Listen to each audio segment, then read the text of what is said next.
Is Jaclyn Vance, and here are the things I've learned in the past couple of weeks on RISE 360.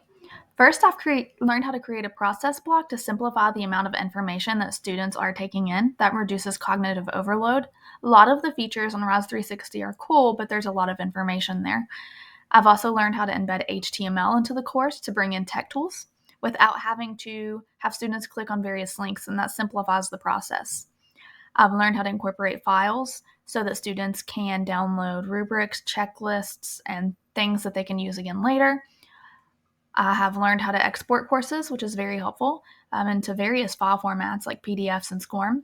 This is helpful for me because I do have a free trial and I can export all of the information to incorporate it into a different free trial course later. So I've not lost any of my work.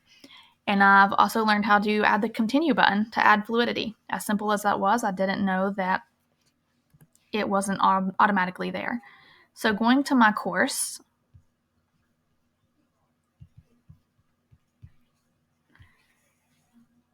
it starts here. I learned how to change that picture as well. When I click on it, I've got all of the tabs. It'll be a little bit more because I am going to include the quizzes on separate tabs so students can practice what they learned in the previous tab. And again, to reduce that amount of information on each page to reduce cognitive overload. I learned how to change the icons as well so that I can do questions for anything the students have to do quizzes on or final projects.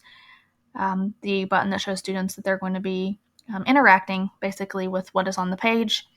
The students are going to have to read the information. So the process block was the first thing that I had listed. So again, I've got the timeline right here. And if you look at this, it's a lot of information at once, which could overwhelm the students. So instead, I'm going to end up changing it into a process block like I have for the overview of the cell theory. And this really breaks it down. So I can start it, and it's going to break it down into steps, or for the timeline, I'm going to have the time up here.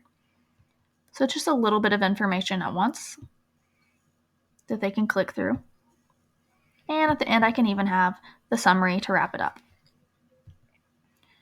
The quizzes, I'm going to move to a different page, but I've practiced a lot more with manipulating these quizzes, creating questions. If you edit it, you can add questions on there, change the question types, upload files, and even include answer feedback right there. The continue button at the bottom was simply, all I had to do was click the continue block and it adds the continue button.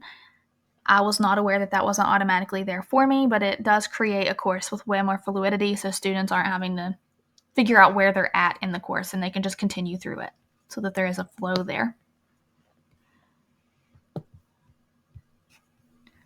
Incorporating files, I incorporated on my final project page. So all I had to do was add a block that I could add the attachment to, and students can download my PDF that includes the rubric there. I can edit that at any time by changing the file attachment. And I learned how to export the course, which is an option up here. I can export it, change what type, so LMS, PDF, or web. I have done both the LMS and PDF.